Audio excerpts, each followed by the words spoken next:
तो हम लोग स्ट्रीट लाइट लगाएंगे, सीसीटीवी कैमरा का प्रयोग करेंगे जो फुल ऑफ टेक्नोलॉजी रहेगा। भू माफिया से लेकर शराब माफिया से लेकर जो आपराधिक घटने होते हैं गांव में महिलाओं की सुरक्षा के लिए, ये पूरी तरह सीसीटीवी कैमरा में कैद हो। इसमें आज सहयोग कार्यक्रम में हम लोग यहाँ आए हैं और जो बिहार की समस्या पंचायतों में, आपदा में या किसी अन्य विभाग से भी जुड़े हुए हैं, उस पर माननीय उप मुख्यमंत्री आदरणीय रेणु देवी जी और हम दोनों मिलकर सहयोग के माध्यम से पार्टी के कार्यकर्ताओं के बीच में जो किसी तरह की दिक्कतें हैं उसको सुनने का काम कर रहे हैं।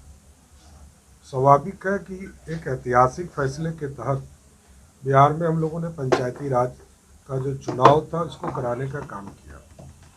लगभग 10 फेज का चुनाव हमारे कंप्लीट हो चुके हैं।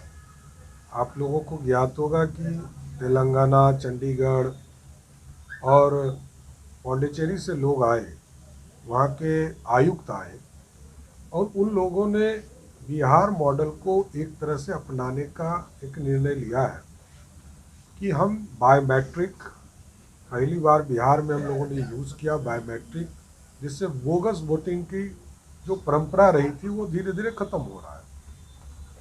दूसरा है कि एडीआर के माध्यम से जो काउंटिंग हॉल में कोई लिखने का प्रक्रिया खत्म किया गया, अब सीधा उसको रीडिंग कर लिया जाता है।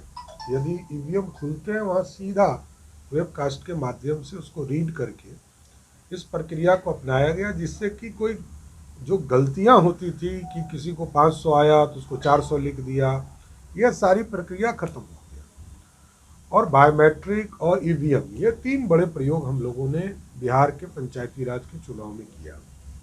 चुनाव के प्रोसेस, एक फेज का हमारा चुनाव बचा है जो 12 तारीख को चुनाव होने हैं कल, और इसके बाद बिहार में दूसरी प्रक्रिया हम अपनाएंगे, क्योंकि 14 को मूलतः सभी रिजल्ट आ जाएंगे और 2-3 दिन के बाद इसको पब्लिक भी करना है, गजट करना है। उसके बाद एक प्रक्रिया और अपनाई जाएगी कि उप मुखिया, उप सरपंच, प्रमुख, उप प्रमुख, जिला परिषद के अध्यक्ष, उप जिला परिषद, ये सारी प्रक्रिया अपनाई जाएगी। आज नरेंद्र मोदी जी की सरकार में बिहार जैसे प्रदेश के एक एक मुखिया को प्रत्येक वित्तीय वर्ष में 1 से 2 करोड़ रुपया उपलब्ध हो रहा है। तो हम लोग स्ट्रीट लाइट लगाएंगे, सीसीटीवी कैमरा का प्रयोग करेंगे जो फुल ऑफ टेक्नोलॉजी रहेगा। उसमें हम लोग अधिक चाहते हैं कि 50 से अधिक प्रत्येक पंचायतों में जो सार्वजनिक स्थान है, जिससे कि भू माफिया से लेकर शराब माफिया से लेकर जो आपराधिक घटने होते हैं गांव में महिलाओं की सुरक्षा के लिए, ये पूरी तरह सीसीटीवी कैमरा में कैद हो। और इसमें यदि स्थानीय जनप्रतिनिधि चाहते हैं कि उनके मोबाइल में ये ऐप्स को लोड किया जाए, वहाँ के थानेदार चाहते हैं, वहाँ के डीएसपी चाहते हैं, तो सभी के मोबाइल पे उपलब्ध कराया जाएगा कि हम मॉनिटरिंग भी कर सकें। और गांव में पार्क बनाने हैं, गांव में फील्ड का निर्माण करना है। और बिहार में हम लोगों ने नीतीश कुमार जी के नेतृत्व में, आदरणीय तारकिशोर जी, रेणु जी के नेतृत्व में हम लोगों ने यह तय किया है कि अगले 2-3 वर्षों में हम सभी पंचायतों में पंचायत सरकार के भवन का निर्माण का कार्य पूरा करेंगे।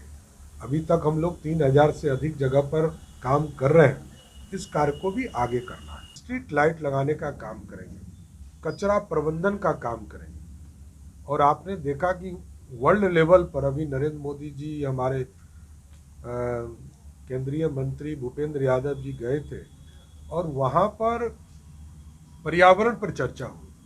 तो हम लोग गांव में जो प्लास्टिक यूज़ होते हैं, इसका भी हम लोग एक तरह से रीप्रोसेसिंग करेंगे, इसकी भी शुरुआत हम लोग करेंगे। और स्वाभाविक है, देश के प्रधानमंत्री के मार्गदर्शन में विदेश पर 15 फाइनेंस के माध्यम से हम गांव में और भी चीज़ों को स्थापित करना।